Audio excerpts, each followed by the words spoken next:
The airport terminal was loud in the way only airports could be, filled with rolling suitcases, overhead announcements, and the constant echo of hurried footsteps. People moved with purpose, eyes fixed on departure boards, phones, or the promise of where they were headed next. Clutching her boarding pass with hands that would not stop shaking, Maya had arrived early for her flight, following every rule carefully. She had checked her bags, passed through security, and found her gate with time to spare.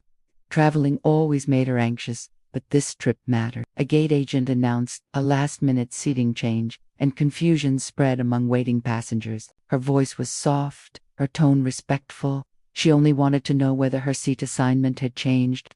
The agent barely looked up before responding sharply, telling her to step aside and wait. Minutes later, when other passengers were called forward with similar questions and received calm answers, Maya felt a knot form in her stomach. She approached again, more hesitant this time. She accused Maya of causing a disturbance and holding up the line.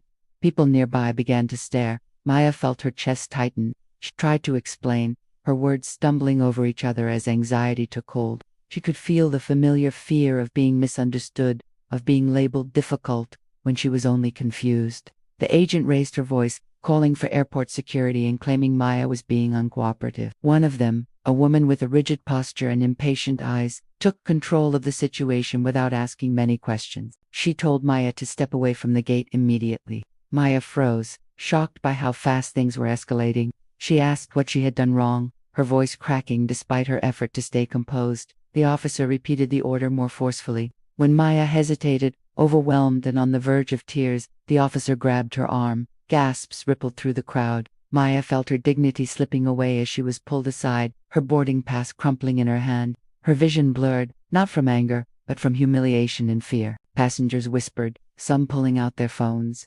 Maya felt exposed, like she had been put on trial without knowing the charge. She kept saying she just wanted to understand, that she had done nothing wrong. The words seemed to disappear into the noise of the terminal. As the officer began escorting her toward a side corridor, another figure stepped forward. He was a well-dressed black man in a suit, his expression calm but commanding. He had been watching the entire exchange from nearby, silent until now. His presence shifted the air around them, grounding the chaos with quiet authority. The officer bristled, insisting she was handling it. The man nodded once and introduced himself as a civil rights attorney who specialized in airport discrimination cases. He asked again, this time more firmly, what rule Maya had violated. The officer hesitated. The gate agent began to speak, but her explanation sounded thin when spoken aloud. Other passengers started to murmur, their earlier silence giving way to curiosity and concern. The attorney asked Maya directly what had happened. Her voice shook, but this time, someone was listening. As Maya explained, the imbalance of the situation became painfully clear. She had asked a question. She had waited when told. She had returned only when confused. Nothing she described justified being forcibly removed. The attorney calmly pointed this out, citing policies and reminding the staff that confusion was not misconduct. The officer's confidence faltered. She released Maya's arm, though her face remained tight. Supervisors were called. Maya stood there, fighting tears, feeling every eye on her but no longer alone. When the supervisor arrived, the story was retold, this time with witnesses speaking up.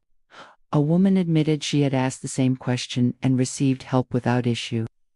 A man said he saw no disruption until security intervened. The narrative shifted, piece by piece.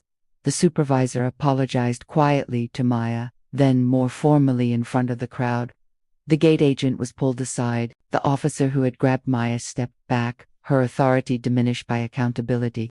The attorney stood beside Maya, not touching her, but present in a way that made her feel protected. Maya was offered a seat and water. Her hands still trembled, but the crushing weight in her chest eased slightly. The supervisor assured her she would not miss her flight and that a report would be filed. The words felt surreal. Just minutes ago, she had been treated like a problem to be removed. As boarding resumed, the atmosphere at the gate had changed. People glanced at Maya with sympathy instead of suspicion. Some offered quiet words of support as they passed. Maya nodded, not trusting her voice yet. When she finally boarded the plane, Maya took her seat and stared out the window. replaying everything in her mind. Her reflection looked older somehow, as if the experience had added years in moments. She wondered how often things like this happened when no one stepped in, when no attorney happened to be nearby. After the flight, the incident spread online through videos and witness accounts. Headlines questioned airport policies and the treatment of Black travelers. Comment sections filled with stories eerily similar to Maya's. The airport issued a statement promising an investigation. For Maya, the attention was overwhelming, but it also felt necessary. She gave a brief interview days later, choosing her words carefully. She said she did not want anyone fired out of anger. She wanted training, awareness, and change. She spoke about how fear had taken over her body when she was grabbed, how powerless she felt, and how one person stepping in had altered everything. The attorney declined most interviews, saying the focus should remain on Maya's experience, not his intervention. He reminded people that justice should not depend on who happens to be watching. His words echoed through discussions far beyond the airport. Weeks passed. The airport announced new measures, including bias training and clearer procedures for handling passenger questions. Maya received a written apology and compensation, but more importantly, she received acknowledgement. The gate agent was reassigned, the officer disciplined. None of it erased what had happened, but it mattered. Maya attended her job interview and got the position. On her first day, she shared her story with a co-worker who listened with empathy instead of doubt. It felt like a small victory, but a real one. Bashi refused to let fear decide her future. Each trip became an act of quiet courage. She stood a little taller, asked questions when she needed to, and trusted that her voice deserved space. The memory of that day stayed with her, not as a wound, but as a reminder. A reminder of how quickly dignity could be threatened, and how powerful it was when someone chose to intervene. Maya knew change was slow and uneven, but she also knew that stories like hers pushed it forward, and as the terminal swallowed the noise of another busy day, Maya carried her truth forward, determined that it would not end with her. In the months that followed, Maya noticed subtle changes in how she carried herself through public spaces. She became more observant, more aware of the way authority was exercised and how quickly assumptions formed. The airport incident did not fade quietly into the background of her life. Instead, it settled into her awareness, shaping how she understood the world and her place within it.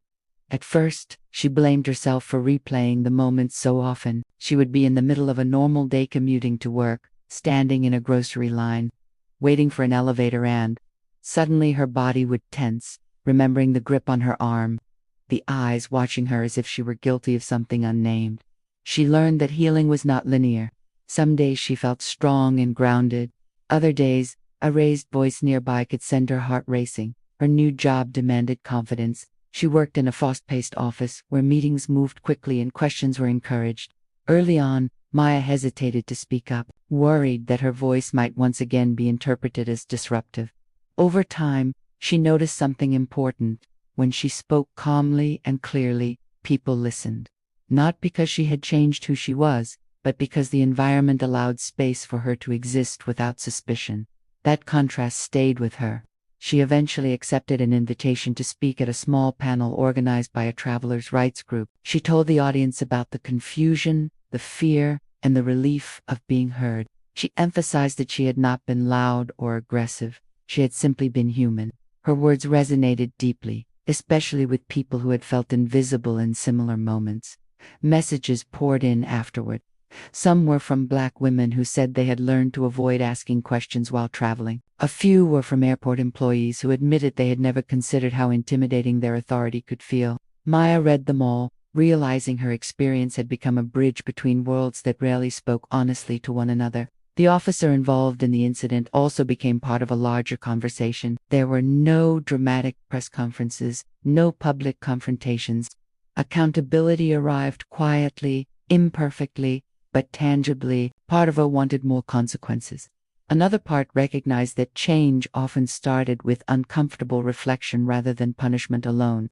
The attorney who intervened checked in once, sending a brief note wishing her well. As time went on, Maya began to mentor younger women entering her field. She did not start with her story right away. She focused on listening, on understanding their fears and ambitions. Eventually, when trust formed, she shared what had happened at the airport. She framed it not as a warning to stay silent, but as encouragement to stand firm. She told them that asking questions was not a crime, and dignity was not something to earn. The airport itself changed in small, noticeable ways. Signage became clearer. Maya noticed these changes on her next trip and felt a complicated mix of satisfaction and sadness. The sadness that it had required harm to prompt it. Her voice shook slightly, but she did not step back. The agent smiled and answered patiently.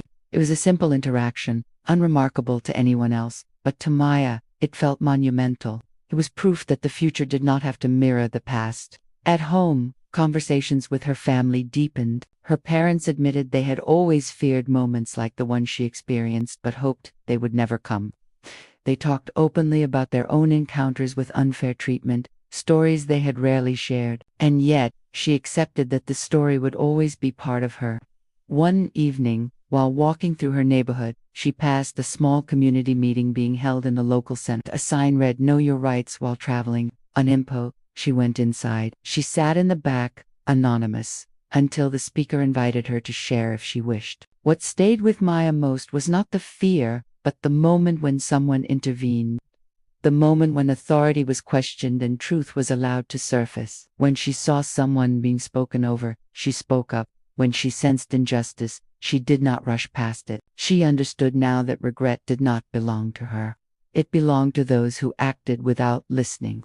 And as she continued moving through the world, through terminals, offices, crowded streets, Maya carried something steady within her.